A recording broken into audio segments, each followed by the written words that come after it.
예수님 우리에게 계속해서 말씀하십니다. 껴이 있어라, 껴이 있어라, 껴이 있어라. 안녕하세요, 여러분. 반갑습니다. 오늘은 우리 신년을 맞이해서 여러분들에게 신년 말씀을 좀 나누기를 원합니다.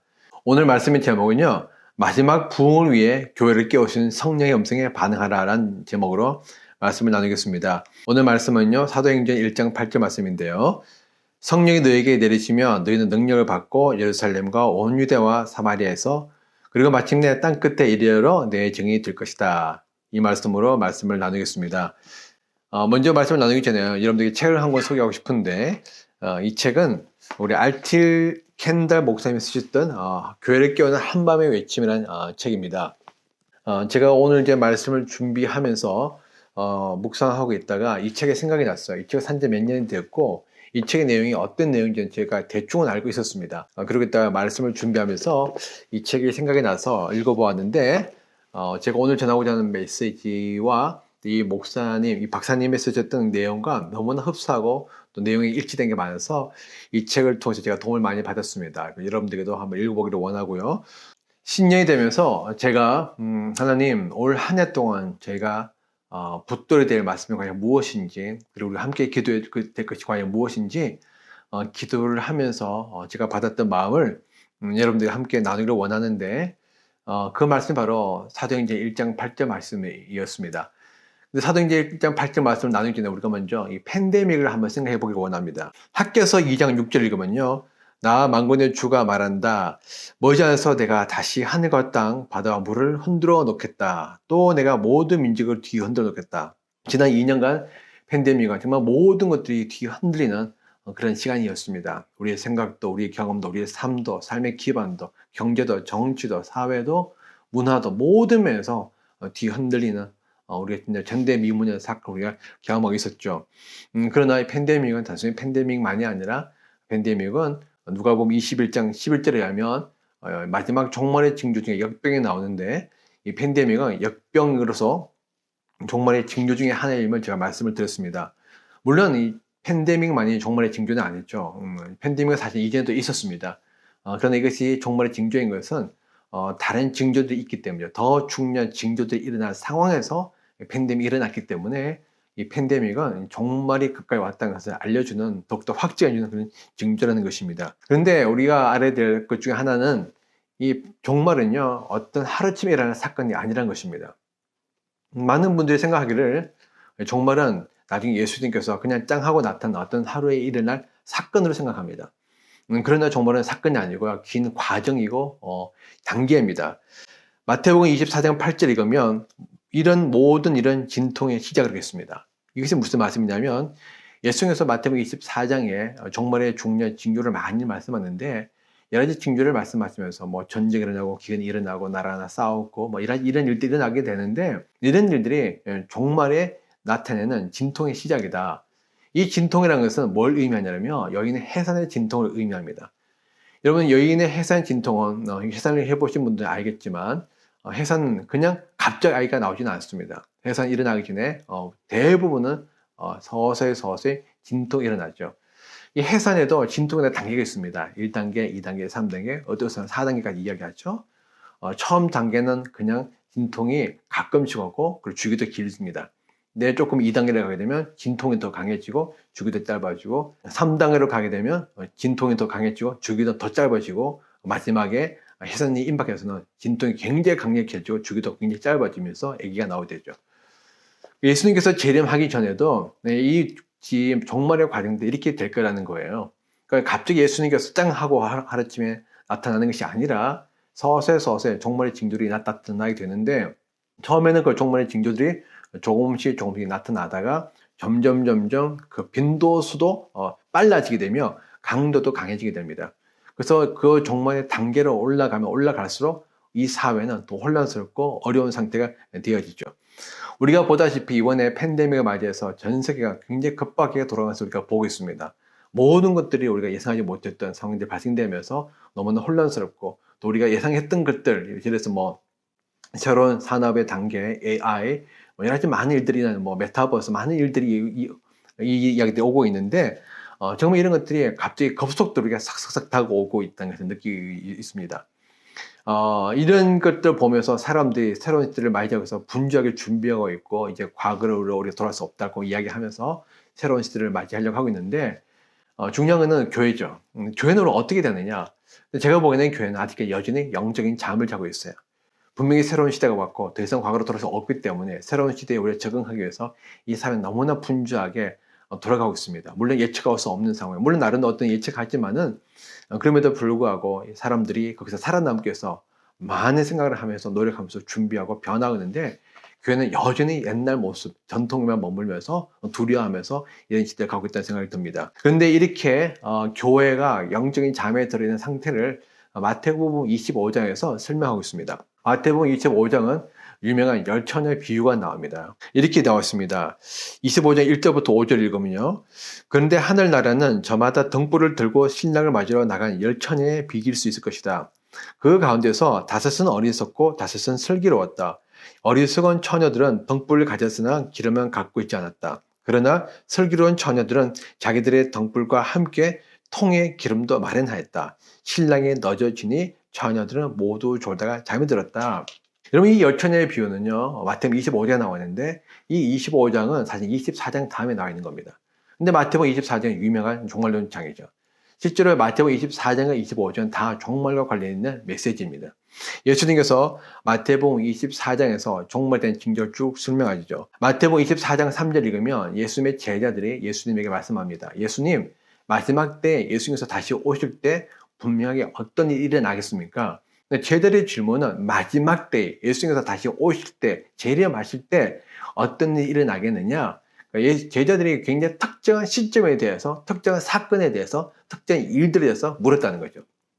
그 예수님은 그것에 대해서 말씀하시는데 그것이 바로 종말의 징조입니다. 그래서 마태복음 24장은 지금 현재 과거에 있었던 일들이 아니라, 물론 그것도 있지만은 핵심은 뭐냐면 앞으로 일어날 종말론적 징조라는 것이죠. 종말 징조를 쭉 설명하시고 난 다음에 마태복음 24장 42절부터 시작해서 25장까지는 이제 종말을 맞이하는 교회, 우리 성도들의 자세와 태도에 대해서 이야기를 하고 있습니다. 그렇기 때문에 마태복음 24장과 25장은 다 종말과 관련되어 있는 메시지고, 그리고 예수님의 설명입니다. 그래서 여러분들이 이 마태복음 24장과 25장 이해를 하시려면요, 다 미래에 일어날 종말론적 우리 메시지로서 여러분들이 이해를 하셔야 됩니다. 24장, 특별히 이제 24장 42절부터 예수님께서 뭘 말씀하시느냐? 이제 교회가 이 종말을 준비하는 우리 자세에 대해서 말씀하시는데, 이렇게 말씀하고 있습니다. 24장 42에서 44절 읽어보면, 그러므로 껴있어라. 너희는 너희 주님께서 언제 어느 날에 오실지를 알지 못하기 때문이다. 그러므로 너희도 준비하고 있으라. 너희가 생각하지 않은 시각에 인자가 올 것이기 때문이다. 그러니까 예수님께서 마태복음 24장 42에서 44절을 하신 말씀은 무엇이냐면, 우리가 껴서 준비하라는 것입니다. 그 껴서 준비하는 그 메시지가 24장 후반절에 계속 쭉 나오면서 24장이 마무리되는 거예요. 그리고 난 다음에 25장에 갑자기 열처녀의 비유가 나옵니다. 그런데 열처녀의 비유는 이렇게 설명이 되죠. 그런데 이 말은 뭐냐면 24장 후반절에 껴서 기도하면서 준비하라, 이것이 예수님의 뜻인데, 그런데 이런 주님의 뜻에도 불구하고 그렇지 못한 상황이 발생될 것임을 우리가 암시하고 있습니다. 그래서 우리가 24장과 25장 같이 연결해서 읽어야 우리 사실은 이 장을 바르게 이해할 수가 있어요. 예수님께서 말씀하셨죠. 그런데, 그러니까 깨어서 기도하면서 준비를 해야 되는데, 하늘나라는 저마다 등불을 들고 신랑으로 맞으러 나간 열처녀에 비유할 수 있다라고 설명을 하고 있습니다. 이 비유를 보게 되면 예수님의 이 비유의 핵심이 뭐냐면, 이제 이 교회가 마지막 때 예수님을 맞이하기 위해서 어떻게 해야 되느냐, 교회 상태에 대해서 설명을 하고 있죠. 근데 여기 보면 열처녀가 나오는데, 다섯 처녀는 신랑을 맞이하기 위해서 등불과 기름을 준비하고, 다섯 처녀는 등불은 준비했는데 기름이 없이 그냥 신랑을 맞이해야 되는 그런 이야기입니다. 여기서 이 알티 캔들 목사님이 뭐라고 설명하느냐, 이분의 말씀은 이 등불은 바로 하나님의 말씀이고 기름은 성령이다라고 이야기하고 있습니다. 왜냐하면 구약을 보게 되면 등불은 주님의 말씀은 내 발의 등불이요 내 길의 빛이라고 했거든요. 주님의 말씀이 바로 등불이다.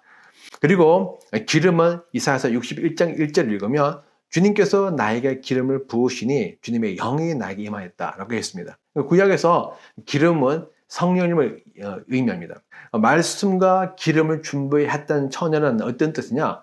말씀 중심적인 교회이자 더불어서 굉장히 성령의 역사와 성령의 임재를 중요하게 여기는 교회와 성도라는 것을 의미합니다.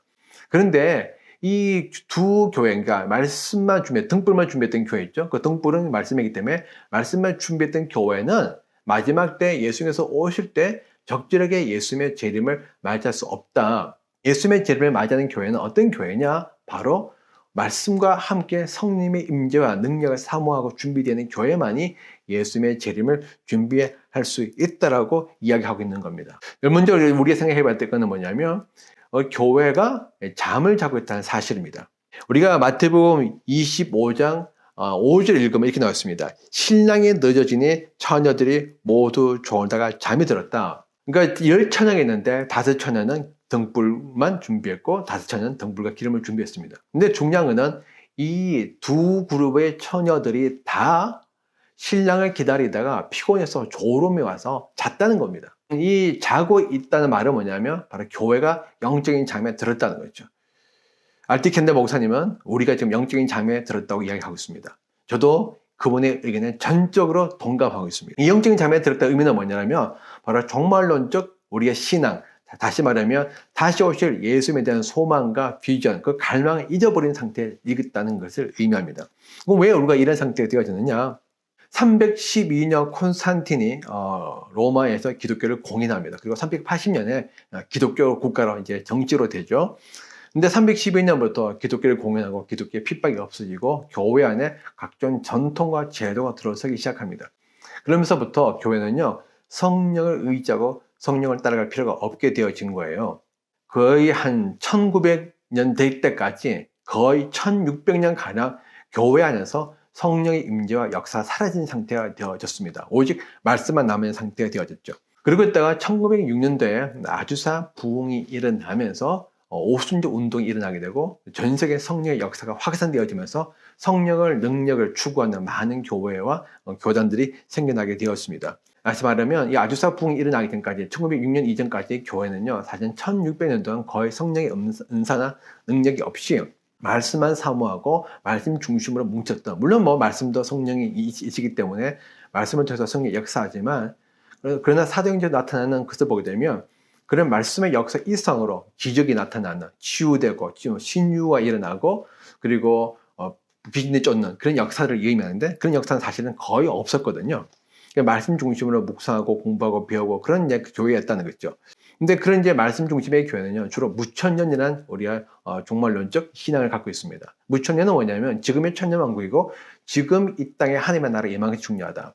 그래서 그 무천년을 배우고 알고 있는 분들은 지금 이 땅에 임하고 있는 하나님의 나라, 지금의 천년왕국이기 때문에 이 땅에, 이 세상에서 우리가 어떻게 하나님의 나라를 이룰 것인가를 고민하고 생각하고 추구합니다. 거기에만 집중하다 보니까 자연스럽게 미래에, 종말에, 나중에 다시 오실 예수 그리스도와 그로 인해서 주어질 하나님의 나라에 대해서 관심이 사라지게 된 것이죠.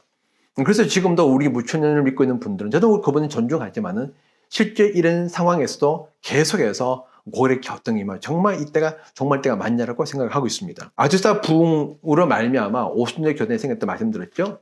오순절 교단이 부흥이 되면서 이분들이 어떻게 되냐면 후천년이라는 그런 이제 신학을 받아들이게 되었습니다. 후천년 뭐 그 이전에도 있긴 있었지만은 특별히 이제 굉장히 강력한 성령의 역사를 통해서 교회가 막 부흥되고 확산되고 사람들이 돌아오고 막 치유가 일어나고 이런 일들을 경험하면서 소위 말해서 하나님의 나라가 이러다가 점점 더 확산되겠다. 이렇게 교회가 정말 많이 성장되고 예수 믿는 사람들이 많이 늘어나게 되고 이러다가 나중에 나라 전체가 다 기독교 국가로 바뀌고 뭐 미국 같은 나라가 뭐 영국이나 그런 나라 대표적인 나라였죠. 이런 나라들이 계속 생겨나게 되면 정말 이 땅 자체가 나중에 완전히 천년왕국이 되어지고 그러다가 예수님 오시고 자연스럽게 뭐 하늘로 가게 되는 거 아니냐, 그런 식으로 생각을 했다는 겁니다. 그러니까 후천년을 갖고 있는 사람들의 생각의 특징은 뭐냐면 부흥에 대한 갈망이 되게 강해요. 그래서 우리 은사주의 믿음을 갖고 있는 분들은요, 누구보다도 부흥에 대한 소망과 열망으로 기도를 뜨겁게 합니다. 그리고 복음을 열심히 전파하죠. 그 결과 정말 교회는 많이 성장했는데 그분도 사실은 이 땅에 임하는 하나님의 나라에 대한 소망이 강해지면서 정말 다시 오실 예수 그리스도, 그리고 그때 일어날 완전한 심판, 정의, 공의, 그리고 하나님의 평화의 나라, 이런 것들에 대한 소망을 잃어버리게 된 것입니다. 그러면서 이 교회가 점차적으로 사실은 이제 종말에 대한 메시지, 다시 오실 주님에 대한 소망을 잃어버리게 된 것이죠. 물론 이제 미국 같은 경우는 세대주라는 이제 그런 신앙을 갖고 있는 분들이 많이 있습니다. 특별히 남부 지방에 바이블 벨트에 가면 훨씬 굉장히 많습니다. 아주 큰 교회들이 많이 있는데 그 교회들이 대부분 다 이 세대주의적 신앙을 갖고 있는 사람들입니다.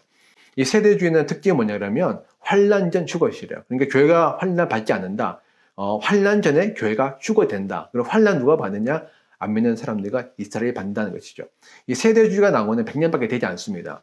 그러니까 세대주의 소망이 믿음이 있는 사람들의 특징은 성경 문자적으로 볼 뿐 아니라 이 예수님의 재림에 대한 굉장히 깊은 갈망들이 있죠. 우리 휴거와 책 같은 거 이런 것들 다 세대주의와 관련된 책들입니다. 그 세대주의를 믿는 분들조차도 사실은 기독교 국가화된 나라에 살면서 교회가 크게 붕붕되고 성장이 되면서 현 상태에 너무나 만족스러워진 거예요.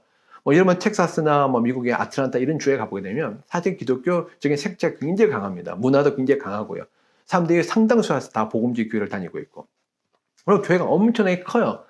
그러다 보니까 사람들이 현실에 안주하게 된 거죠. 이만하면 충분하고 이만하면 뭐 괜찮고 살만하다. 그러면서 원래 세대주의는 사실 정말 또 신앙이 강함에도 불구하고 현실에 너무 만족스럽고 안정스럽고 괜찮으니까 살만하니까 현실에 안주하면서 정말로 신앙을 잊어버리게 된 것입니다. 결과적으로 사실은 후천년, 무천년, 그 다음에 세대주의 모두가 다 종말론적 신앙, 다시 오실 주님에 대한 소망과 갈망의 믿음이 많이 사라지게 되어졌다는 것이죠. 그러면서 영적인 잠에 빠지게 되어졌다. 그러니까 예수님께서 계속 말씀하십니다. 마태복음 25장 5절 말씀에 신랑이 늦어지니 처녀들은 모두 졸다가 잠에 들었다. 마태복음 24장 47에서 48절 말씀에 주인은 자기의 모든 재산을 그에게 맡길 것이다. 그러나 그가 나쁜 종이어서 마음속으로 생각하기를 주인이 늦게 오시는구나. 그럼 지금 이 시대 우리 교회의 성대에 다 그런 거죠. 벌써 2000년 전에 예수님 오시겠다 말씀하셨는데 아직도 안 오셨잖아. 그런데 지금 갑자기 오시겠어. 오시긴 오시겠지. 그러나 언젠가는 오시겠지. 하지만 지금은 아니다. 라고 생각하고 있는 겁니다. 그러면서 그냥 안일하게 그냥 우리가 살아가고 있는 것이죠. 그렇기 때문에 우리가 이 영적인 잠에 빠져 있으면 종말론적 징조를 봐도 우리가 이것이 종말을 알려주는 징조인지 우리가 모르고 있어요. 그것이 마태복음 16장 23절에 나와 있는데 예수께서 그렇게 말씀하셨다. 너희는 저녁 때에 하늘이 붉은 것을 보니 내일은 날씨가 맑겠구나 하고 아침에는 하늘이 붉고 흐린 것을 보니 오늘은 날씨가 굳겠구나 한다. 너희는 하늘의 징조는 분별할 줄 알면서 시대의 징조들은 분별하지 못하느냐? 예수님의 말씀이 이거죠. 우리가 하늘에서 일어난 일들을 보고 이 땅에서 일어난 일들을 우리가 대충 예상할 수 있다는 겁니다. 저기 하늘에서 먹구름이 일고 있습니다. 점점 가까이 오고 있습니다. 근데 먹구름이 더 검어집니다. 그리고 비가 오기 전에 항상 비바람이 약간 따뜻한 바람이 불죠. 우리는 그런 바람이 불고 먹구름이 더 가까이 오고 더 검어지면 지금은 비가 오지 않지만 이 조금 있으면 1시간, 2시간 아니면 좀 시간이 지나면 비가 오겠구나 알 수 있는 거죠. 예수님께서 말씀한 게 뭐냐? 너희는 하늘의 징조는 분별할 줄 알면서 시대의 징조는 분별하지 못한다. 우리가 영적인 잠에 자 있기 때문에 영적으로 우리가 잠에 자게 되면 시대의 징조를 봐도 이게 무슨 징조인지 보지 못한다는 겁니다. 분명히 먹구름이 오고 있는데 바람이 불고 있는데 먹구름이 더 검어지고 있는데 사람들은 그냥 먹구름이구나. 그냥 먹구름 지나가겠지라고 생각하면서 비가 올 줄로 예상하지 못한다는 거죠. 이것이 바로 이 시대 우리 교회의 특징이 아닌가 저는 생각합니다. 그러면서 이 알뜰결단 목사님이 잠자는 교회의 세 가지 특징을 이야기하고 있습니다. 그것을 잠자는 사람으로 비유하고 있는데요. 잠자는 사람은요, 세 가지 특징이 있어요. 먼저 잠자는 사람은요, 잠잔다는 사실을 모릅니다. 여러분도 저도 우리가 다 잠을 자죠. 그런데 우리는 잠자고 있을 때 내가 잠자고 있다는 사실을 몰라요. 우리는 그것이 그냥 깨어있다고 생각하고 있는 겁니다. 그럼 우리가 언제 깨어있음을 알 수 있느냐? 잠에서 깨어나야 그때서 비로소 잠에서 우리가 잠자고 있다는 사실을 알게 됩니다. 이것처럼 교회도 마찬가지라는 거죠. 교회가 잠을 자고 있으면 교회는 자기가 마치 잠자고 있음에도 불구하고 깨어있다고 착각하게 된다는 것입니다. 분명히 잠을 자고 있는데 자기는 잠자고 있는 것이 아니래요. 나는 깨어있다는 것입니다. 그러면서 자기는 괜찮다고 이야기하고 있는 거죠. 전혀 괜찮지가 않은데. 두 번째, 잠자는 사람은요, 악하고 황당하고 이상한 꿈을 꿉니다. 여러분, 우리가 꿈을 꾸다 보면요, 우리가 이 세상에서 우리가 살아가 있을 동안은 우리 정상적인 생각으로는 하지 않을 생각과 꿈을, 이야기를 우리가 많이 꾸게 됩니다. 그렇죠? 너무 황당하고 부끄럽기도 하고 이상한 악한 그런 꿈들을 막 꾸고 있는데 그 꿈속에서 우리가 막 그거를 즐기기도 하고 아니면 우리가 막 하고 있어요. 근데 그것이 나쁜 건지도 모르고 있는 거죠. 우리가 영적으로 잠을 자게 되면 하나님의 원하지 않는 악한 삶을 살게 된다는 것입니다. 왜? 하나님의 뜻을 분별하지 못하기 때문에. 하나님께서 계속 우리에게 일하지 것들을 통해서 말씀하고 있는데 우리가 그 뜻을 깨닫지 못하니까 하나님의 뜻과 전혀 상관없는 삶을 살게 되는데 그 삶이 무슨 삶이겠어요? 결국에 악한 삶인 거죠. 세 번째는요. 잠자는 사람은 깨우는 것을 싫어합니다. 내가 우리 잠자고 있다 누가 깨우면 우리가 싫어하죠? 알람 소리 나는 거 싫어합니다. 아, 좀 더 자고 싶어. 이 교회가 영적으로 잠을 자고 있으면 깨어나는 것을 싫어합니다. 오히려 깨어나라 그러면 화를 내고 분노하고 짜증내죠. 괜찮다 그러면서 저리 가라고 합니다. 이것이 바로 잠자는 교회의 특징이라는 것이죠. 이게 잠자는 교회는 자기가 잠자고 있는 사실을 모르고 있고 하나님이 원하지 않는 잘못된 삶과 믿음을 갖고 있고 세 번째 깨어나기를 싫어한다는 것입니다. 계시록 3장 1절과 2절 말씀을 읽으면 이렇게 나와 있습니다. 나는 내 행위를 안다. 너는 살아있는 이름은 있으나 실상은 죽은 것이다. 깨어나라. 그리고 아직 남아있지만 막 죽어가는 자들을 굳건하게 하여라. 사대교는 뭐냐면 본인의 생각은 본인이 살아있다고 생각하는 것이었어요. 나 멀쩡해. 나 괜찮아. 내가 정상이야 라고 생각하고 있는데 예수님이 뭘까 말씀하느냐. 너는 살아있다고 말은 하지만은 아니야 넌 죽었어. 여러분 살았다고 생각하기 때문에 막 굉장히 활동 많이 하고 움직이고 이런 봉사 많이 앉아서 이런 살아있는 교회가 아니란 것입니다. 이거는 영적으로 죽은 것이란 것이죠. 쉽게 말하면 사대교회는요. 영적인 착각에 빠졌다는 것입니다. 자기가 무슨 활동하기 때문에 외부 이렇게 움직이기 때문에 살아있다고 생각하지만 예수님께서 보시기에 아니야 넌 영적으로 죽은 존재야. 죽었다니까. 넌 산 게 아니야. 그렇기 때문에 깨어나라고 말씀하는 겁니다. 너 영적으로 좀 잠자고 있어. 실상을 모르고 있어.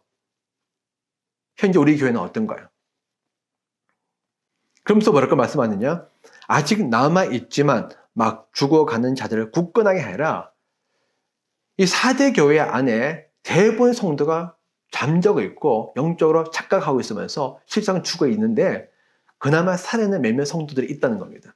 근데 문제는 뭐냐? 아직 있지만 막 죽어가는 자들. 남아있는 그들도 사실은 죽어간다는 거. 왜? 대부분의 성들이 그리 죽어 있으니까.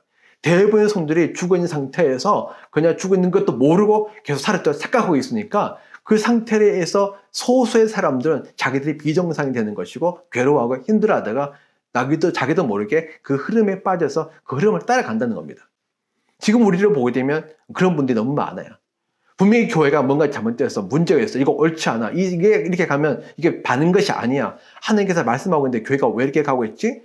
이러면 이렇게 생각하는 분들이 꽤 많아요. 근데 그분들이 교회에서 소수예요. 소수인데 그분들이 교회에서 괴로워하고 힘들어요. 그러다가 점점 교회의 영적 기류에 사로잡혀서 그 교회의 기류를 따라간다는 겁니다. 죽음의 기류를 따라간다는 거예요. 그래서 그들도 죽어간다는 겁니다. 그것이 바로 4대 교회고 지금 이 시대 교회들의 모습이 아닙니까?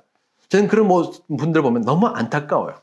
사실은요, 그분들이 그렇게 되지 않으려면 사실은 거기서 나오거나 아니면 하나님께서 정말 그 교회를 은혜를 부어줘서 그 교회를 완전히 바꿔주시거나 둘 중에 하나인데 사실은 두 번째 거는 쉽지가 않습니다. 그리고 두 번째 교회는 라우디에 교회예요. 라우디에 교회는 어떤 교회냐? 하나님께서 역겨워하며 심판 임박한 교회입니다. 계시록 3장 16에서 17절 말씀을 읽으면 나는 내 행위를 안다. 너는 차지도 않고 뜨겁지도 않다. 내가 차든지 뜨겁든지 하면 좋겠다. 내가 이렇게 미지근하여 뜨겁지도 차지도 않으니 나는 너를 내 입에서 뱉어버리겠다. 너는 풍족하여 부족한 것이 조금도 없다고 하지만 실상 너는 내가 비참하고 불쌍하고 가난하고 눈이 멀어 벌거벗은 것을 알지 못한다. 이 라우디게아 특징은 뭐냐면 차지도 뜨겁지 않은 교회. 그러니까 한 발은 세상에 한 발은 하나님께, 한 발은 세상에서 성공도 하시고 한 발은 하나님께 속하기도 싶고 구원은 받고 싶은데 세상에서 인정도 받고 싶고 내 꿈도 이루고 싶고 그렇지만 또 세상 완전히 들어가면 구원 못 받고 천국에 못 갈까 봐 두렵고 그러니까 한 발은 하나님께 한 발은 세상에 두고 왔다 갔다 하면서 필요할 때마다 하나님의 도움을 받고 그리고 또 내가 원하는 세상에 가서 살다가 또 어려울 때 와서 또 도움을 요청하고 그런 상태로 산다는 거죠. 하나님의 절대적인 왕이 아니고 하나님의 절대적인 나의 주인이 아니고 그냥 필요에 의해서 왔다 갔다 너무 힘들지 않게 가까이 하게 너무 먼 당신 뭐 그런 노래 부르면서 그냥 계속 그 왔다 갔다 하는 삶 양쪽에 양다리 그치고 있는 삶을 산다는 것이죠. 그러니까 뜨겁지도 차갑지도 않은 겁니다.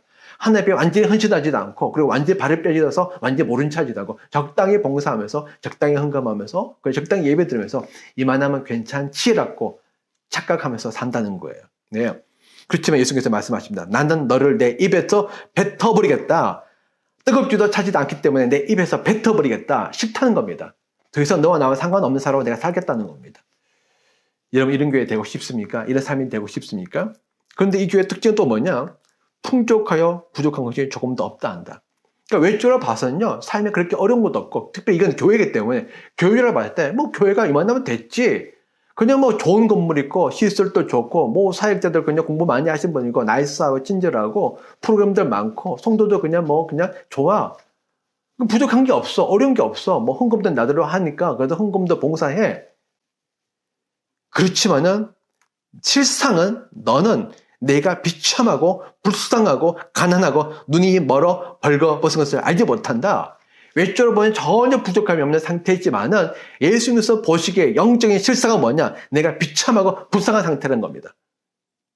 자기 실상을 모르기 때문에 괜찮지 않은데 괜찮다고 착각하기 때문에 불쌍하고 비참하고 가난하다. 너무 속이 비었어.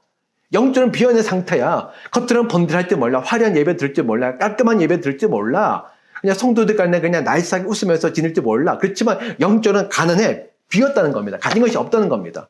소위말해서 속빈 강정이라는 것이죠. 겉은 화려한데 속은 완전히 비어있는 상태. 그러니까 영적인 시련이 올 때, 바람이 불 때 다 무너지고 힘이 없는 겁니다. 파워가 없는 거죠. 어려움이 올 때 그걸 이겨낼 수 있는 믿음이 없는 겁니다. 그리고 벌거벗은 것을 알지 못한다.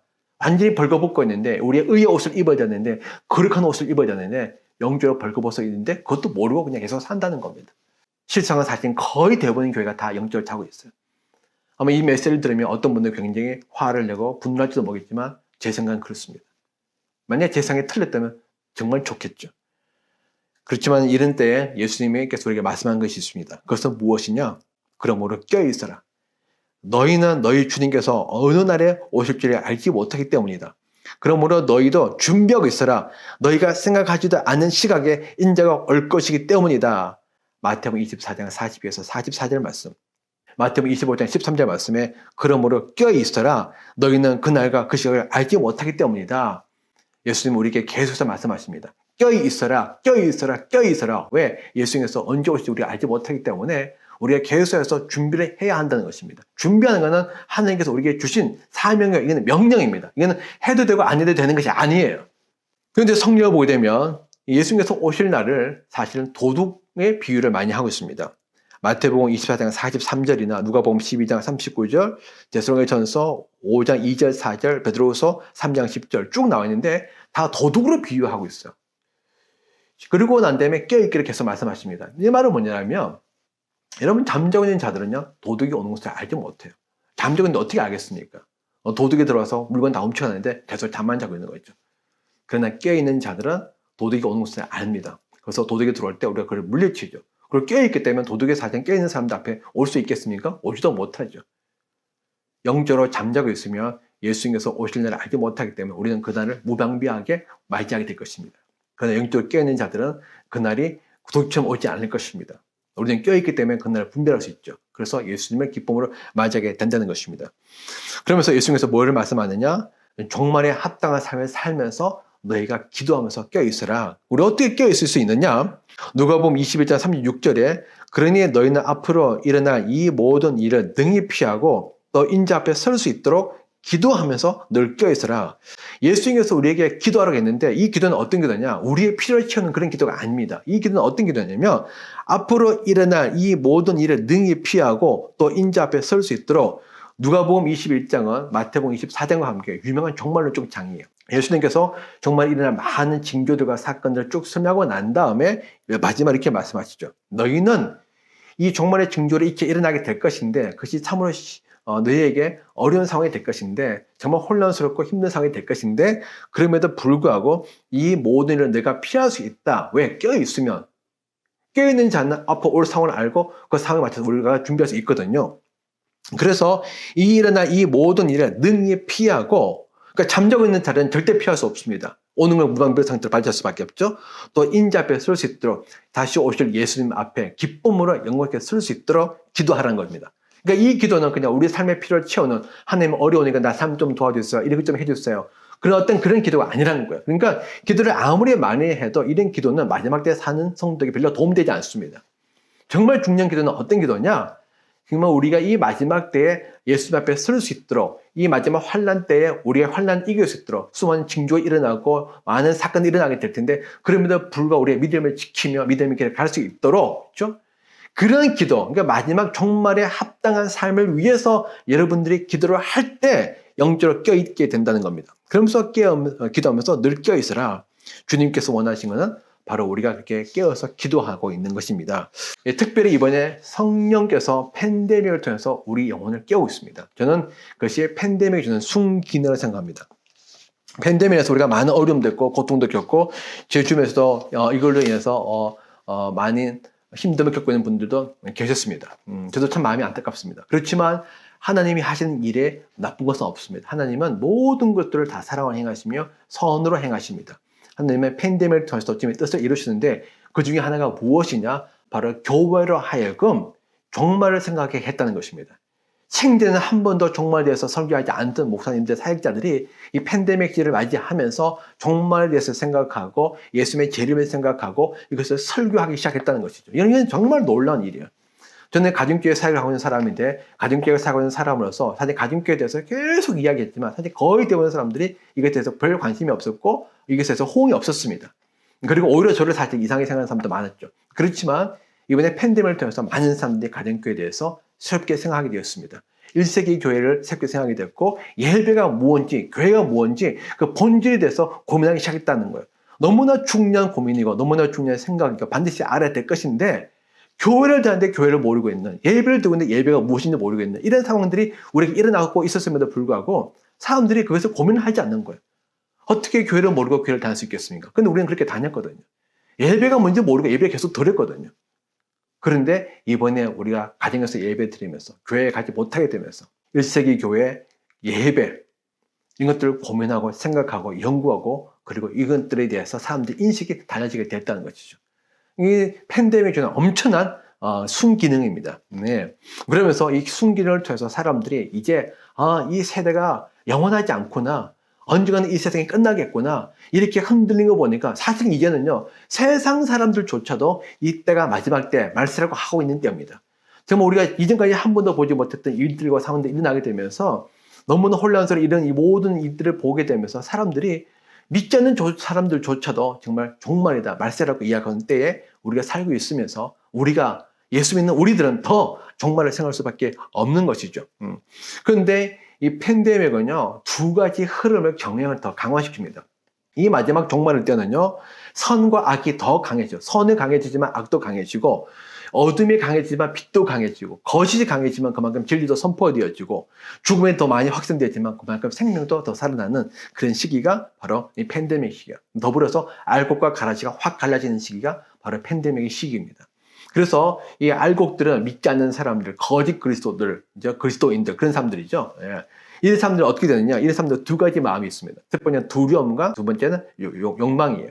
두려움은 뭐냐면 이 세상 돌아가면서 보니까 너무 두려운 거예요.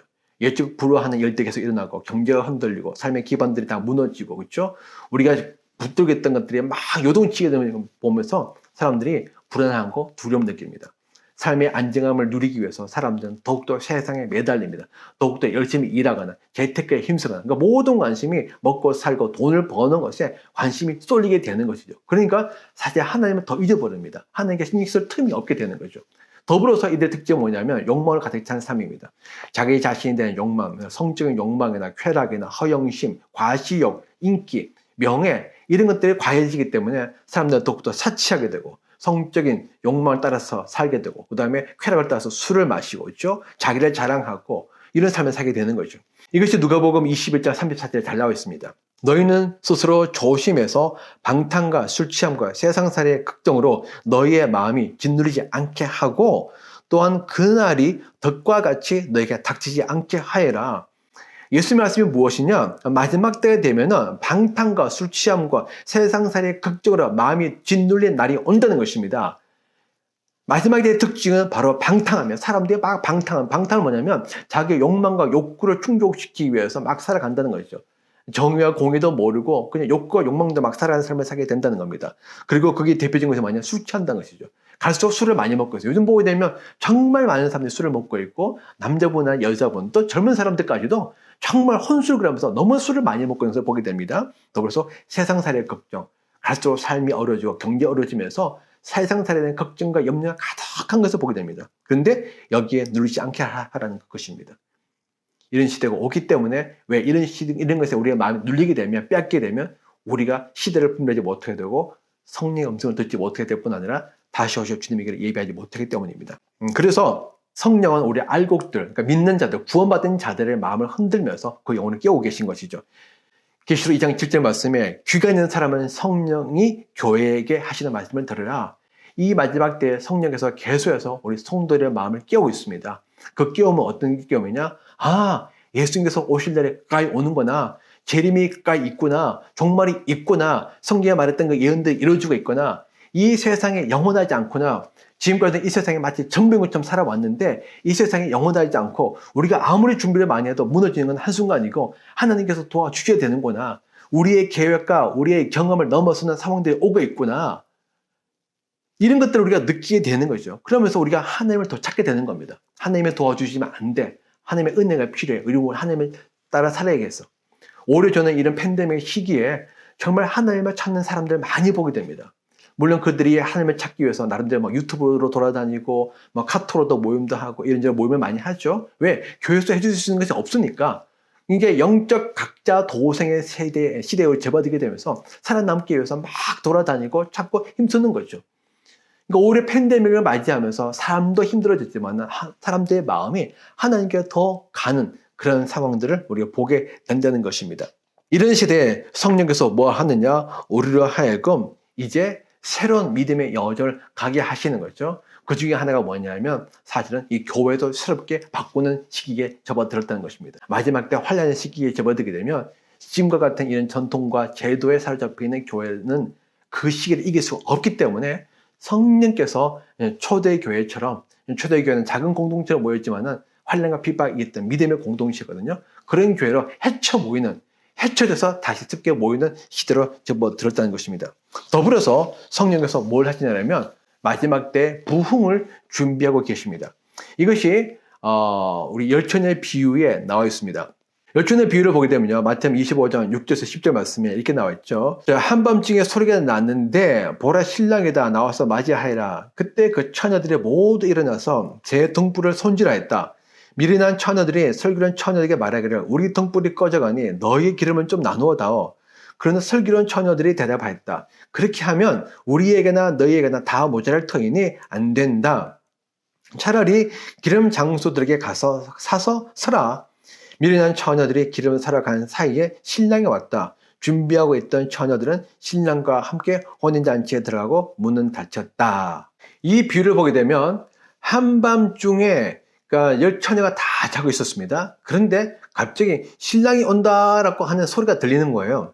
이스라엘의 결혼식은 우리의 결혼식과 많이 다릅니다. 결혼식 하기 전에 신랑이 자기 친구들과 함께 신부의 집으로 신부를 데리러 갑니다.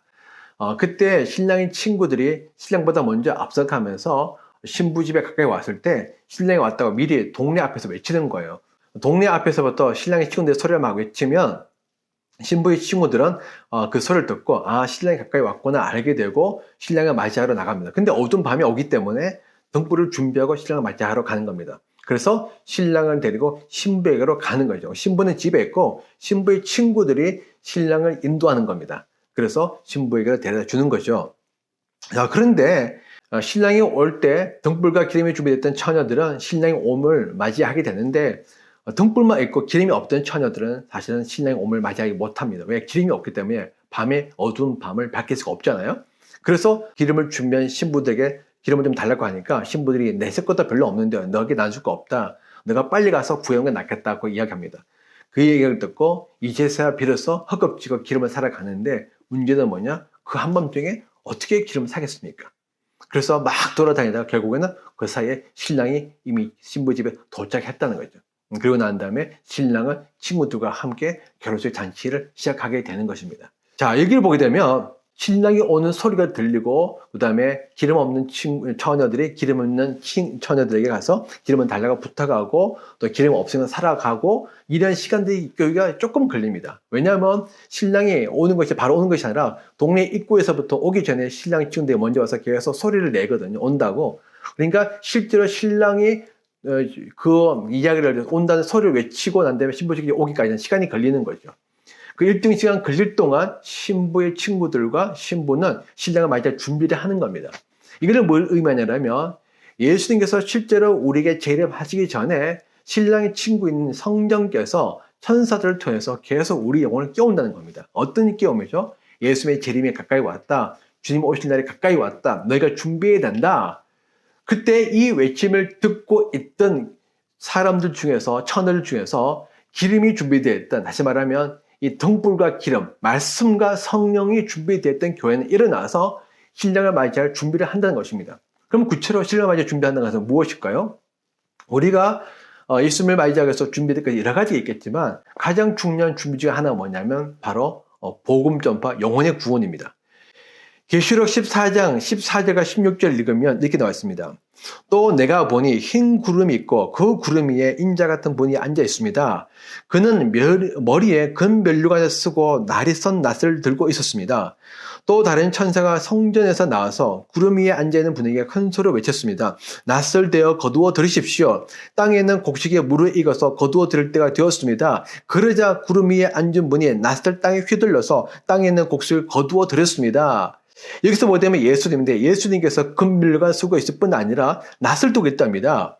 그런데 뭐랄까 말이냐, 천사가 나와서 이렇게 이야기하고 있죠. 낫을 대어 거두어 들으십시오. 땅에는 곡식이 물을 익어서 거두어 들을 때가 되었습니다. 추수하라는 것입니다. 곡식이 익을 때가 되었기 때문에. 그러자 구름 위에 앉은 분이 낫을 땅에 휘둘러서 땅에는 곡식을 거두어 들었습니다. 이거는 예수님께서 재림하시 직전에 일어날 사건인데 예수님께서 낫을 뜨고 곡식을 거두어 들었다. 이것은 무엇이냐면 바로 영적인 추수, 영혼의 구원을 의미합니다.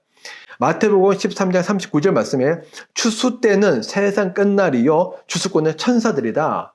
이 추수 때는 세상 끝날, 그리고 추수꾼은 천사들. 그러니까 예수님께서 천사들을 보내서 이 뭐하는 영혼들을 구원한다는 겁니다. 예수님은 한 면은 더 많은 영혼들이 구원받기를 원하십니다. 더 많은 사람들이 자기의 신부가 되고 자기의 자녀가 되어져서 영광스러운 예수님의 혼된 제자를 찾는 원하십니다. 이것을 위해서 예수님은 마지막 순간까지도 거대한 부흥을 통해서 영혼을 구원하시게 될 텐데 그 부흥이 남아있다는 것이죠. 네. 이 부흥은 인간적인 부흥이 아닙니다. 지금 우리 교회는 교회 부흥을 많이 쓰지만 우리가 생각하는 그런 차원의 부흥이 아닌 거예요. 조금 교회가 커지고 사이즈가 커지고 성도들이 모이고 교회 새로 짓고 그 정도의 차원의 부흥이 아닌 것입니다. 이 부흥은 민족적인 차원의 부흥이요, 나라적인 차원의 부흥이요, 세상적인 차원에서 엄청난 부흥이 일어나게 된다는 것이죠. 한국과 아시아와 미국과 유럽과 아프리카, 중동 전체에 복음의 물길이 흘러가고 성령의 흐름이 흘러가면서 많은 사람들이 예수 그리스도를 나의 구원자로 믿고 영접함으로 말미암아 하나님의 자녀가 되는 그 영적 부흥을 의미합니다. 그런데 그 부흥을 할 때 성령은 항상 혼자 하지 않으시고 우리와 함께를 원하시죠. 하나님은 모든 일을 우리와 함께 하십니다. 그래서 성령은 오순절에 제자들에게 임하시고 제자를 통해서 복음을 전파하겠죠. 복음 전파는 제자들이 하는 것이고 구원은 성령이 하는 것입니다. 다시 말하면 성령과 제자가 함께 이 하나님의 나라를 확장하고 영혼을 구원하는 영적 추수를 하게 되는 것입니다. 그래서 예수님은 이 마지막 때에 성령과 함께 영적 추수를 할 하나님의 사람들 찾고 계십니다. 마태복음 9장 36에서 38절에 예수께서 무리를 보시고 그들을 불쌍히 여기셨다. 그들은 마치 목자 없는 양과 같이 고생에 지쳐서 기운이 빠져 있었기 때문이다. 그래서 제들에게 말씀하셨다. 추수할 것은 많은데 일꾼은 적다. 그러므로 너희는 추수하는 주인에게 일꾼들을 그의 추수밭으로 보내시라고 청하여라. 예수님의 말씀이 무엇이냐? 추수할 것은 너무 많다는 겁니다. 정말 그런데 중요한 건 일꾼이 없다는 거예요. 지금 이 시대를 보십시오. 너무나 많은 사람들이 영적 방황하고 있습니다. 갈등하고 있습니다. 여러분 갈바하지 못해서 어려워하고 힘들어하고 있습니다. 말씀은 듣고 싶은데 말씀은 홍수처럼 넘쳐나지만은 진짜 말씀은 너무나 듣기 어려운 시대에 정말 궁핍한 시대에 우리가 살고 있다는 것이죠. 그래서 사람들이 영적으로 굶주려 있습니다. 그래서 사람들이 방황하고 있는 거죠. 마치 목자 없는 양과 같이 고생에 지쳐서 기운이 빠져있기 때문이다. 이 말은 뭐냐면 마치 목자 없는 양과 같이 목자가 있다는 것이죠. 목적이 있음에도 불구하고 마치 목적 없는 양처럼 되어졌다. 그래서 고생하고 균형이 빠져있다. 이 시대 삶이 그렇다는 겁니다. 너무나 많은 교회가 있고 사역자들이 있지만은 정말 우리 양들은, 우리 성도들은 영적으로 목말라고 있고 영적으로 갈등하고 있고 갈망하고 있고 굶주렸다는 거예요. 그래서 힘이 없어요. 이런 상태를 보시면서 예수님께서 불쌍히 여긴다는 겁니다. 그 외에도 복음을 드려야 될 사람들이 너무나 많이 있습니다. 모든 사람들은 다 복음이 필요합니다. 그럼에도 불구하고 실제로 그들에게 가서 복음을 전해야 될, 정말 세상에 복음보다 더 중요한 소식이 어디 있겠습니까? 세상에 많은 복이 있겠지만 진짜 복음만이 진짜 복이고 영원한 복이고 참된 복인데, 이 복이 필요하지 않은 사람이 아무도 없음에도 불구하고 실제로 복음을 전할 수 있는 사람들 많이 없다는 것이죠. 그래서 예수께서 말씀하십니다. 추수할 것은 많은데 일꾼이 적다. 그러므로 너희는 추수하는 주인에게 일꾼을 그의 추수밭으로 보내시라고 청하여라. 예수님은 뭘 원하시느냐? 추수할 일꾼도 원하신다는 것입니다. 마지막 때 거대한 부흥이 온다. 마지막 때 거대한 추수가 일어나게 될 것이다. 마지막 때 거대한 영혼의 구원이 일어나게 될 것이다. 그런데 이 일을 위해서 함께 일할 삶이 필요하다.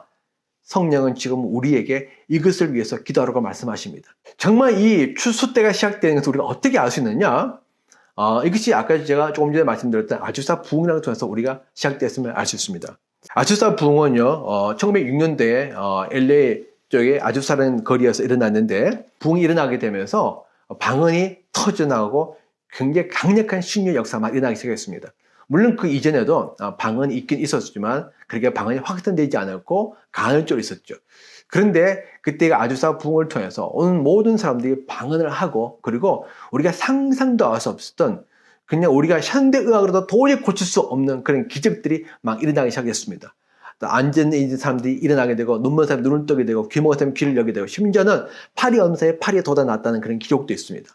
우리가 상상도 할 수 없는 그런 기적들이 막 일어나면서 사람들이 충격을 받고, 그때부터 오순절의 물결, 성령의 바람이 전 세계로 급속도로 확산되기 시작했거든요. 그러면서 오순절 교단, 교회들이 많이 생겨났습니다. 순복음교도 바로 그 중에 하나인 거죠.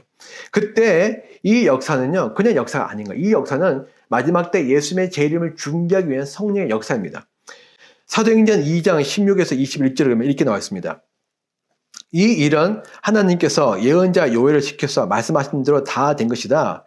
하나님께서 말씀하신다. 마지막 날에 나는 내 영을 모든 사람에게 부어주겠다. 너희의 아들들과 너희의 딸들은 예언을 하고, 너희 젊은이들은 환상을 보고, 너희 늙은이들은 꿈을 꿀 것이다.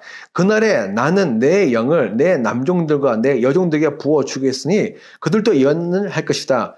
또 나는 위로 하늘에 놀라운 일을 나타내고 아래로 땅의 징조를 나타낼 것이니 곧 피와 불과 자욱한 연기이다. 주님의 크고 영화로운 날이 오기 전에 해는 변해서 어둠이 되고 달은 변해서 피가 될 것이다. 그러나 주님의 이름을 부르는 사람은 구원을 얻을 것이다 라고 했습니다. 여러분, 이 말씀은요, 베드로가 오순절에 설교했던 내용이었습니다. 오순절에 성령이 임하였고 성령을 받은 모든 제자들은 방언을 하게 되고 거리에 뜻이 나와서 방언을 막 이야기했습니다. 사람들이 놀라서 신기하게 막 쳐다봤습니다. 술 먹은 거 아니냐? 그때 베드로 이야기하죠. 나는 술 먹은 것이 아니다. 오히려 이거는 요엘의 예언이 이루어진 것이다. 요엘서는 구약에 나오는 예언서가 3장밖에 안 되는 아주 짧은 예언서입니다. 그렇지만 그 예언서는 마지막 때 정말에 일어날 사건들에 대해서 예언을 하고 있는데, 2장 후반절에 방금 읽었던 이 예언이 기록되어 있습니다. 그러면서 이 예언이 이루어졌다. 그러니까 요엘의 예언은 정말 일어날 사건으로서의 예언인데, 이 요엘의 예언이 이루어졌다는 것은 뭐냐면 정말이 시작되었다는 것이죠. 그러면 요엘의 예언이 무엇이냐? 하나님께서 말씀하신다. 마지막 날에 나는 내 영을 모든 사람에게 부어주겠다. 그래서 너희 아들들과 너희 딸들 예언하고 젊은이들 환상 보고 너희들이 꿈을 꾼다. 마지막 때 특징은 뭐냐면, 마지막 때 특징은 하나님께서 모든 사람들에게 성령을 부어줘서 그 사람들이 성령의 능력으로 성령의 은사를 행하게 된다는 것입니다. 구약에서 성령은요, 정말 하나님께서 필요할 때 가끔씩 간헐적으로 부어주었습니다. 계속 모든 사람에게 부어준 것이 아니었다는 것이죠.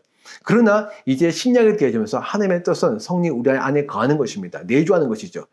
그러면서 우리가 성령과 함께 동행하는데, 성령이 우리와 함께 동행할 때 우리와 하여금 하나님의 일을 할 수 있도록 우리에게 성령의 능력과 은사를 부어주게 됩니다. 그래서 마지막 날에 모든 사람들이 다 예언을 하게 되고 꿈을 꾸고 환상을 보고, 그러니까 바울이 방언을 했는데 그 방언은 하나님의 나라에 관한 큰 일을 이야기했다 했거든요. 그러니까 단순히 방언이 아니라 하나님에 관한 놀라운 비밀들을 이야기했다는 것이죠. 일종의 예언의 은사, 뭐 우리가 환생 은사라고 할 수 있는데 왜 예언과 환상 모든 것들은 다 뭐냐면 하나님의 계시를 말하는 거기 때문에 그래서 우리 이 시간에 모든 사람들이 다 방언하고 이렇게 하는 것은 뭐냐면 요엘의 예언이 이루어졌다. 그러므로 요엘의 예언은 정말 일어날 사건인데 이것은 바로 이 시대가 정말의 시대임을 우리가 알려주는 것이다 라고 이야기하고 있습니다.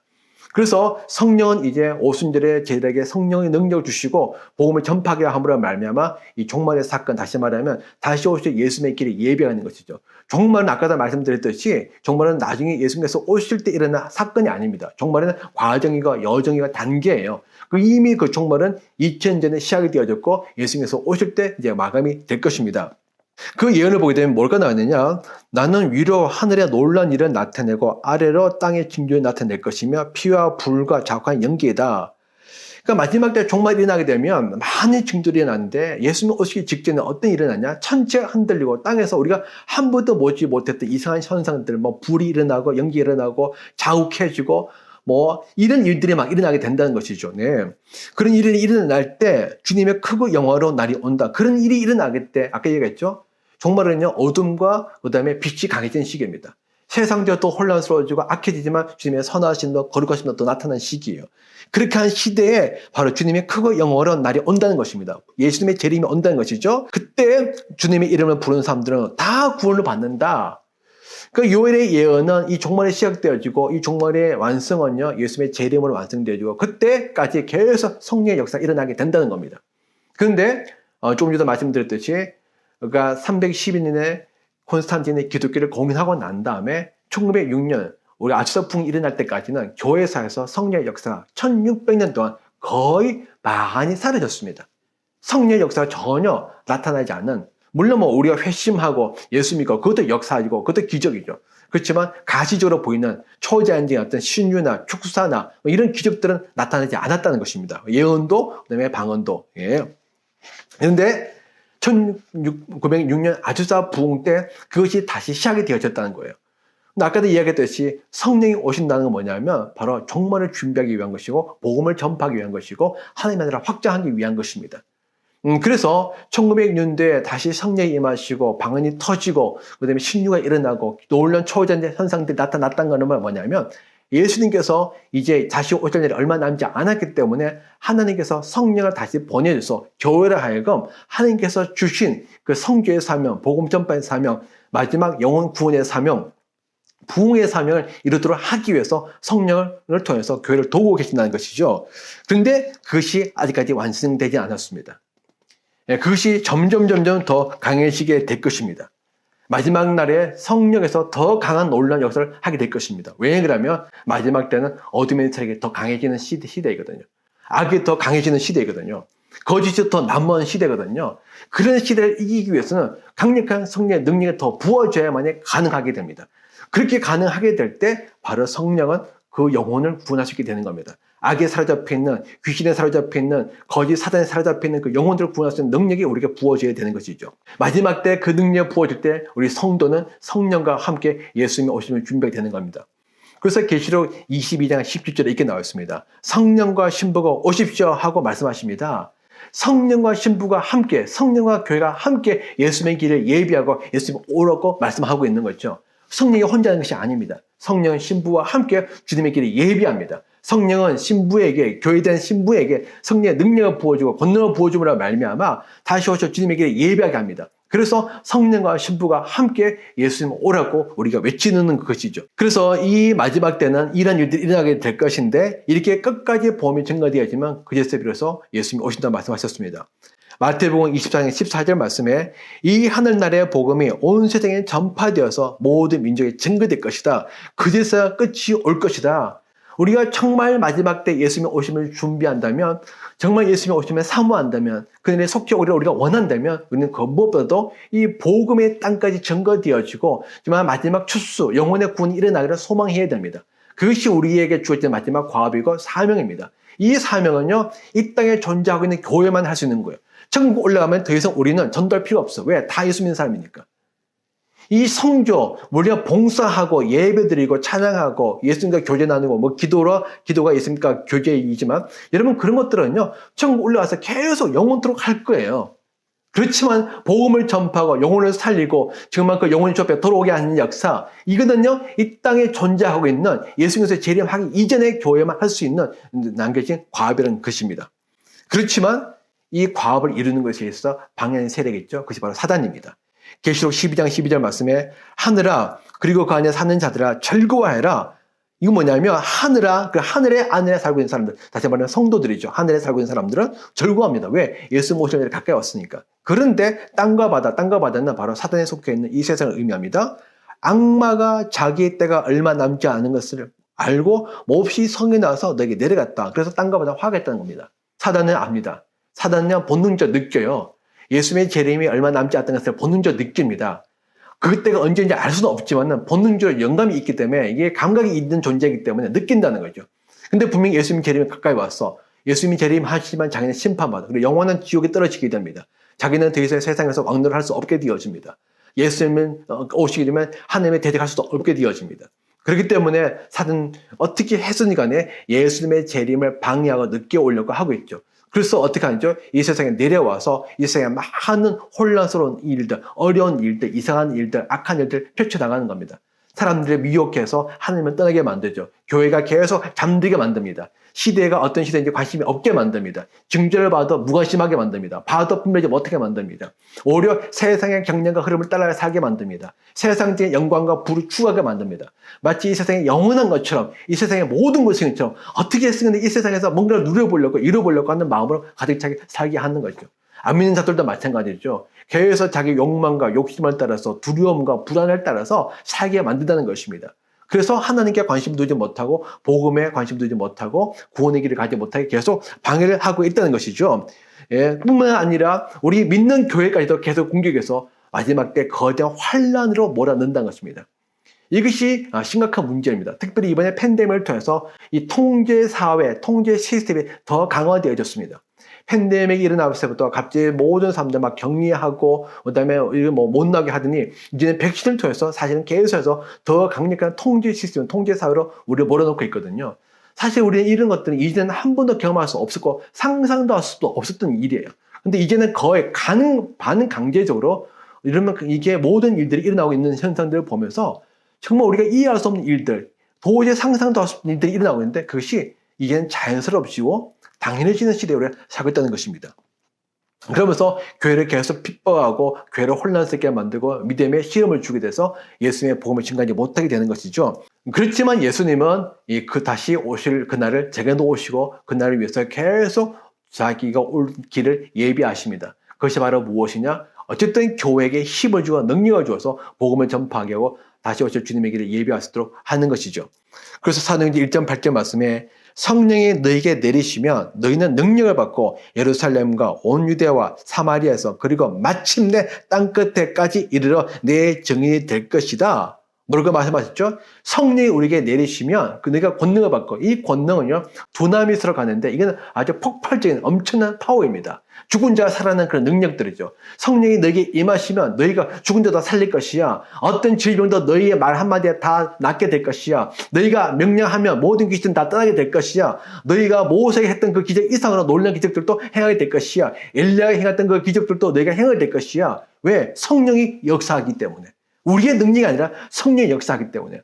근데 이 능력과 이 역사로 말미암아 복음이 예루살렘과 온 유대와 사마리아에서 마침내 많은 역경과 어려움과 방해가 있겠지만 그럼에도 불구하고 마침내 드디어 끝끝내 땅까지 복음이 전가될 것이고 그리고 그때에서 비로소 종말이 올 것이다. 내가 다시 오게 될 것이다.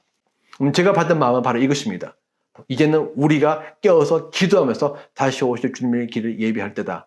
다시 한번 우리가 성령의 능력을 받고 예수님이 주실 그 마지막 부흥, 마지막 추수를 준비해야 될 때다. 거대한 추수가 일어나게 될 것입니다. 정말 이전까지 믿지 않던 사람들이 주 앞에 돌아온 역사를 보게 될 것입니다. 수없이 많은 젊은 주님을 떠났지만은 세상 쾌락을 따라 떠났지만은 여러분 너무 감사하거든요. 요즘 이 시대 젊은이들이 세상 쾌락을 따라 살고 있다고 하지만은 그러나 이 시대 우리 젊은이들 속에 허무함과 두려움과 불안함이 많습니다. 이룰 수 없는 꿈을 바라보면서 자하는 젊은이들이 낙심하고 절망합니다. 저는 그것이 절대 나쁘다고 생각하지 않습니다. 왜냐하면 세상에서 절망하지 않으면 절대 예수님께 도르지 않거든요. 세상에 살만하고 세상이 좋고 세상이 재미있으면요 누가 예수 믿겠습니까? 세상이 허무하고 세상이 거짓되고 세상이 위선되고 세상을 채우지 않는 그 공허함과 허무함을 느낄 때, 세상 속에서 절망감을 느낄 때, 그때에서 비로소 사람은요 하나님을 찾게 되어 있어요. 그런데 이 시대 우리 젊은이들이 그런 마음을 갖고 있다는 것이죠. 사람들은 그런 점을 보면서 안타까워하지만 저는 오히려 하나님께서 그들로 하여금 하나님을 찾을 수 있도록 마음을 준비시키시는구나 저는 생각하게 합니다. 그래서 하나님께서 이제 그런 일들을 할 때 어쨌든 그들이 복음을 들어야 예수 믿을 수 있으니까. 근데 누가 복음을 전가하죠? 복음을 믿고 있는 우리가 전가해야죠. 그런데 이 복음을 전가하면 하나님의 능력이 필요합니다. 하나님의 지혜가 필요하고 하나님의 믿음이 필요하고 하나님의 사랑이 필요하고 하나님의 권능이 필요하죠. 그럴 때 그 마음을 움켜잡고 있던 귀신들이 떠나가고 악한 영이 떠나가고 그가 주님 앞에 돌아오는 자가 될 것입니다. 이걸 위해서 성령께서 우리에게 내려준다는 것이죠. 근데 이 능력은요, 우리 안에 내주하는 성령의 능력과는 다른 또 새로운 능력입니다. 이 성령의 능력에 더듬혀지는, 갑자기 더듬혀지는 어떤 성령 충만을 표현할 수도 있는데, 우리가 부흥의 역사를 보게 되면 부흥의 역사를 경험했던 많은 사람들이 그렇게 표현하고 있습니다. 분명히 이분들도 다 내주하는 성령의 능력을 경험하셨던 분이었습니다. 그럼에도 불구하고 이전과는 전혀 다른 정말 하늘에서부터 부어지는 정말 뜨거운 열기, 열정, 임재를 경험하고 마음이 뜨거워지고 불이 일어나게 되고 기도가 터져나오고 그리고 복음을 선포하는데 갑자기 사람들이 회개하고 그리고 어떤 사람이 교회 지나가다가 꼬꾸라지고 문을 열었는데 임재 앞에서 쓰러지고 술주준뱅이들이 괜히 교회 앞에 지나가다가 눈물 흘리고 회개하고 술을 끊고 이런 일들이 일어난다는 거죠. 이런 것들이 진짜 부흥이거든요. 그렇게 예수 믿으라 말해도 믿지 않던 사람이 갑자기 교회 가고 싶어지고 성경 읽고 싶어지고 성경 읽었는데 예수는 옛날에는 설교 아무리 들어도 이해하지 못하고 졸고 있던 사람들이 성경 읽는데 갑자기 자기 죄를 보게 되고 예수님을 느끼게 되고 하나님의 사랑을 깨닫게 되고 회개하고 돌이키고 이것들이 바로 부흥이란 것입니다. 근데 이거는 바로 성령의 능력에 의한 것인데 이 역사상 부흥의 시기에는 다 이런 능력, 우리 안에 내주하시는 성령의 능력 말고 성령에서 정말 하늘에서 또 부어지는 성령의 능력이 임했을 때 이러한 일들이 일어나게 됐다는 겁니다. 지금 우리가 뭘 해야 되느냐? 우리 안에 내주하시는 성령의 능력을 우리가 의지하면서 믿음으로 선포하고 기도하고 귀신 쫓고 병자 고치고 이런 것도 다 해야 되죠. 당연한 겁니다. 그렇지만 이것으로는 안 된다는 겁니다. 그 이상의, 그 너머의, 그보다 훨씬 더 강력한 능력이 부어져야 한다는 것입니다. 여러분, 예수님도 성령으로 잉태하셨습니다. 성령으로 잉태하시고 나오실 때 예수님은요, 몸으로 나오셨어요. 마리아에게 누가 들어왔었죠? 성령이 들어왔었습니다. 근데 나올 때 예수님이 나오셨어요. 사실 예수님과 성령은요, 한 분이세요. 삼위일체시기 때문에. 그런데 우리가 마태복음 3장을 읽으면 마태복음 3장에서 예수님이 요단강가에서 세례요한에게 세례를 받았을 때 성령이 비둘기처럼 예수님에게 임하십니다. 그때 그 성령의 능력을 받죠. 그 능력을 받고 난 다음에 예수님이 40일 금식하고 광야에서 사단의 시험을 받으시는데 그 시험도 느끈하게 다 이기시고 그 다음부터 역사하기 시작합니다. 그래서 사도행전 10장 38절에 하나님께서 나사렛 예수에게 성령과 능력을 부어주셨습니다. 이 예수는 두루 다니면서 선한 일을 행하시고 마귀에게 억눌린 사람들을 모두 고쳐주셨습니다 라고 했습니다. 여러분, 성령으로 잉태되어서 나오신 예수님조차도 사역하기 전에 성령의 능력을 받았습니다. 따로 받았습니다. 그리고 그 능력으로 행하셨습니다. 그렇다면 우리는 말할 것도 없죠. 이 시대에 우리가 뭐가 필요하냐? 초자연적인 오순절에 일어났던 그 능력이, 그 권능이, 성령의 역사가 다시 한번 우리에게 일어나야 한다는 것입니다. 이렇게 일어나게 될 때 사람들은 성령의 권능을 통해서 하나님 하신 일을 보게 될 것입니다. 예를 들어서 여러분, 죽은 자가 살았다고 생각해 보십시오. 저는 죽은 자가 살아날 것을 믿습니다. 저도 옛날에 관을 붙잡고 죽은 자가 살아나라고 기도한 적이 있었습니다. 30분 동안 기도했지만 죽은 자가 살아나지는 않았습니다. 그렇지만 언젠가는 저는 살아날 것을 믿습니다. 그리고 죽은 자 살아날 뻔한 병자들이 다 고쳐짐을 믿습니다. 물론 지금까지도 고쳐진 적이 있고 귀신도 나갔습니다. 하지만 그보다 더 강력한 근처 오지도 못한 다 귀신이 떠나가는 어떤 질병도 암도 정신적인 질환까지도 지금까지 사실 신유계에서는요, 이 정신적인 질환이나 이런 것들 사실 정말 고치기 어려운 상황이었거든요. 논문자 눈을 떠는 것도 사실은 정말 어려운 상황이었습니다.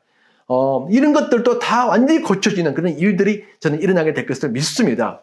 그런 일이 일어나게 될 때 어떻게 될까요? 사람들이 현대의학이 포기했는데, 의사가 포기했는데, 약이 포기했는데, 여러분 다 포기했는데 아무도 할 수 없다고 한 일들이 이제 하나님의 능력으로 말미암아, 기도 한 번으로 말미암아, 우리가 예수 그리스도 이름을 명령했는데 그 명령으로 말미암아 그가 살아난다면, 고쳐진다면 사람들이 어떻게 될까요?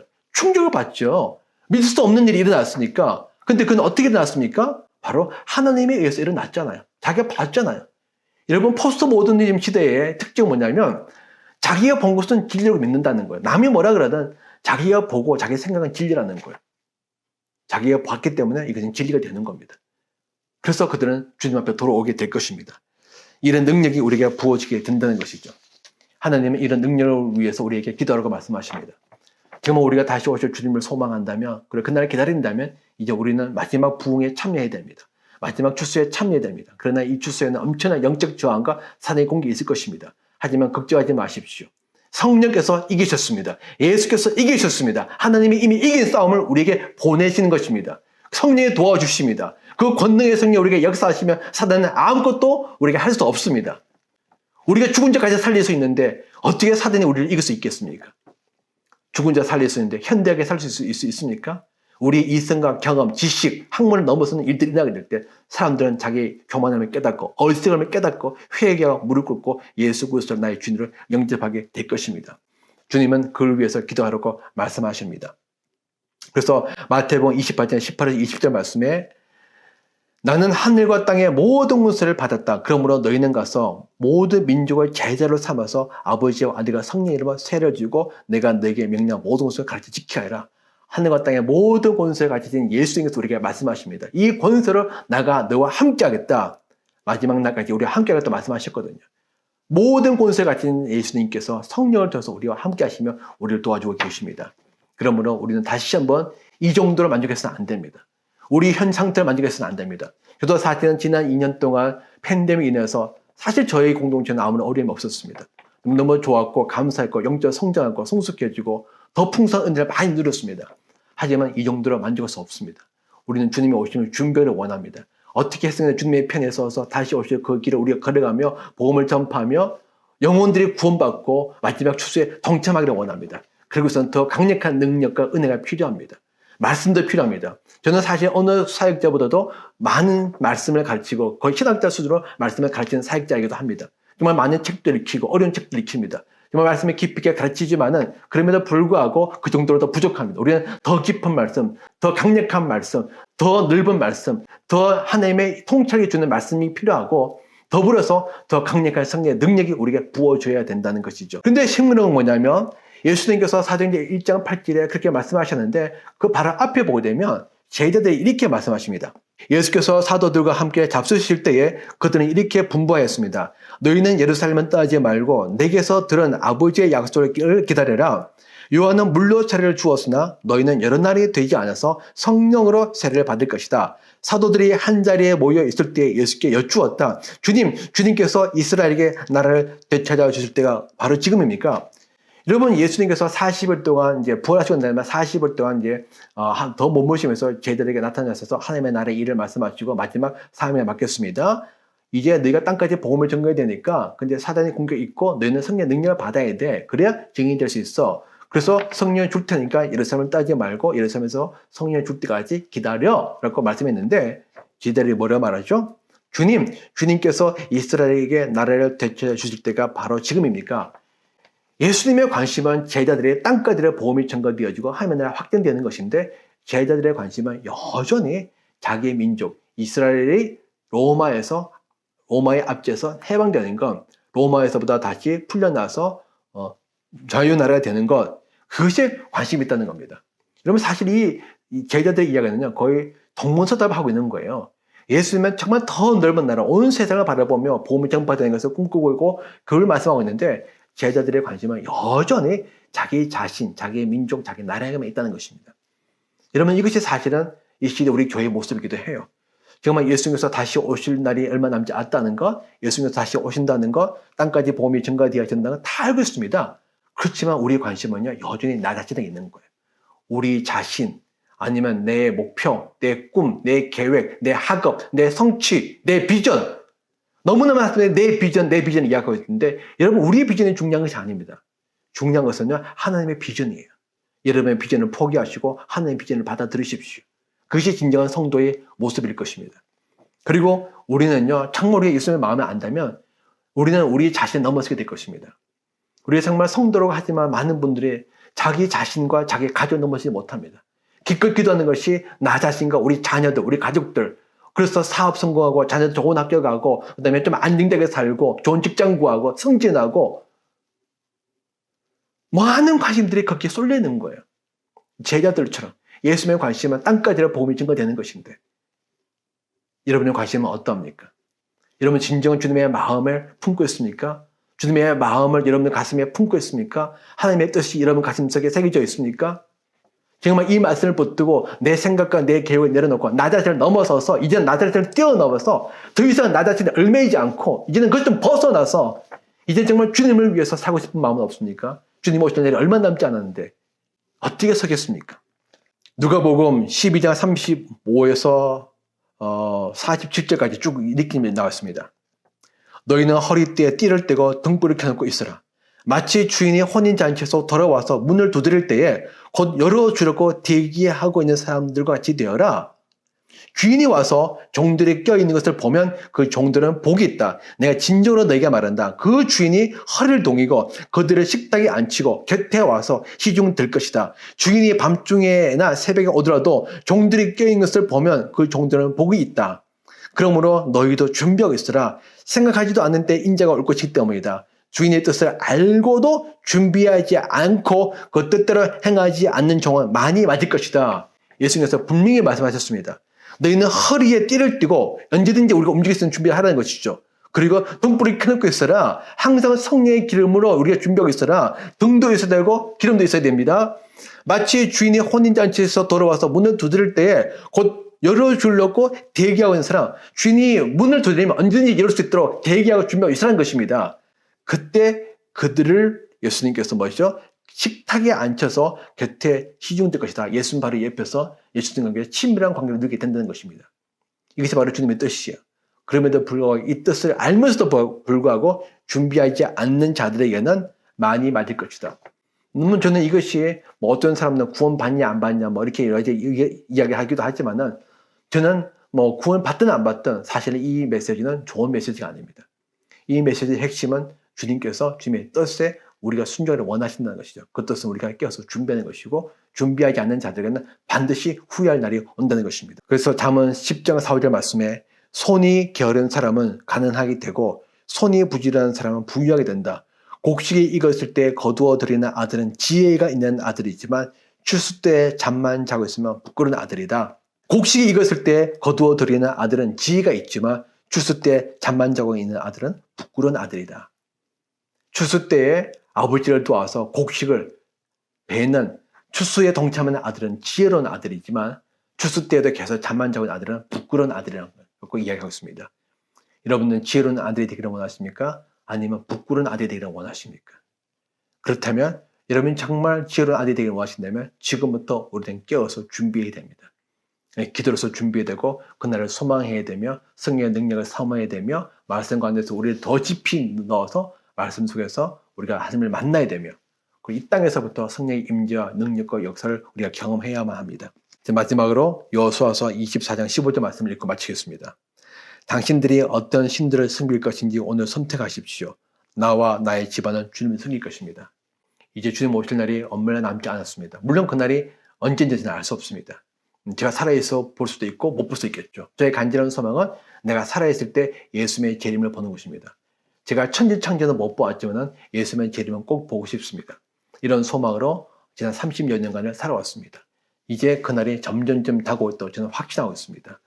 그래서 저는 저와 우리 가족은 우리 공동체는 오직 주님을 섬기기로 결정했습니다. 하나님의 편에 서서 하나님의 뜻이 이 땅에 이루어지도록 우리 삶을 드리기로 결정했습니다. 그렇다면 여러분은 어떻게 살겠습니까?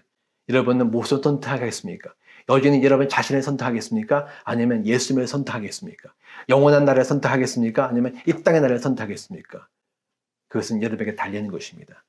저는 개인적으로 바라기는 이 말씀을 듣는 여러분들은 정말 이 마지막 때에 성령의 음성을 들으시고 다시 오실 주님의 날에 기다릴 뿐 아니라 그 주님께서 주실 마지막 거대한 부흥을 바라보며 그날을 소망하며 여러분 자신을 준비하면서 기도하면서 맞이할 날을 보내시는 2020년이 되기를 간절히 소망합니다. 기도하겠습니다. 주님 감사합니다. 주님 은혜 가운데서 오늘 또 우리에게 이런 말씀을 주시면 감사합니다. 정말 팬데믹에서 우리가 한 번도 경험하지 못한 세상을 맞이했지만 오히려 주님은 이것을 통해서 주님 오실 날을 준비하고 계심을 믿고 감사드립니다. 이제 그날이 얼마 남지 않았고 이제 그날이 가까울수록 주님께서 주실 마지막 거대한 부흥이 우리에게 기다리고 있음을 믿습니다. 이미 그 부흥은 여러 곳에서 시작되어졌습니다. 하지만 그것이 더 확산되어져 갈 것입니다. 우리가 이해할 수 없는, 우리가 예상을 뛰어넘는 놀라운 일들이 일어나게 될 것입니다. 하나님만 하실 수 있는 위대한 일을 일으킬 것입니다. 주님, 그때 우리가 동참하기를 원합니다. 정말 주님의 오심을 준비하는 자로서 지혜로운 아들이 되기를 원합니다. 칭찬받는 종이 되기를 원합니다. 등불과 기름을 준비해서 우리가 함께 추수밭으로 나가기를 원합니다. 하나님, 우리를 준비시켜 주시고 우리가 기도로서 준비하기를 원하오니 우리의 기도의 불을 주님의 마음을 더 부어 주십시오. 그래서 주님, 정말 이 마지막 때에 우리 주님의 영광을 위해서 쓰임받는 일꾼으로 우리를 삼아 주옵소서. 그러한 2022년이 되기를 원합니다. 예수 이름으로 감사하며 기도합니다. 아멘.